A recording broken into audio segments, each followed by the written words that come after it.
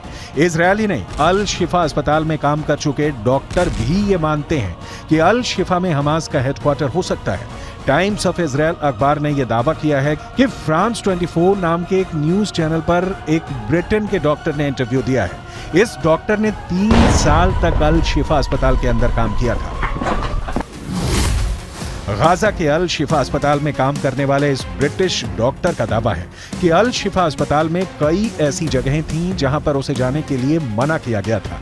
ये कहा गया था अगर वो वहां प्रतिबंधित क्षेत्र में जाएगा तो उसे गोली लग सकती है। टाइम्स ऑफ इजराइल ने दावा किया है कि अल शिफा अस्पताल के अंदर हमास का हेडक्वार्टर होने का दावा करने वाले ब्रिटिश डॉक्टर ने अपना नाम नहीं बताया है, क्योंकि उसे डर है कि ऐसा करने पर गाजा के अंदर मौजूद उसके सहयोगियों को हमास मार सकता है।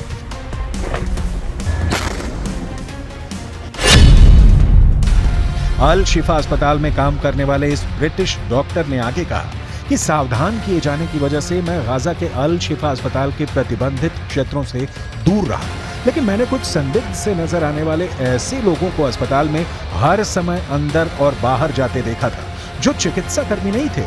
ये लोग अस्पताल के बेसमेंट के अंदर जाते थे। The first time our forces entered the Shifa complex, they went in with a bomb-sniffing dog, and they discovered a truck full of ammunition. After revealing the shaft by the D9, they saw a circular opening, and they couldn't see all the way down at the time, but further investigations and tools lowered down it revealed that this is a 10-meter deep shaft that leads to a corridor. At the end of that corridor, there is a blast-proof door with a shooting hole at the top of it. And our forces, after making sure that all defense mechanisms are dismantled, have opened that door that leads to another door that goes deeper into the complex. The understanding that this tunnel goes under the hospital.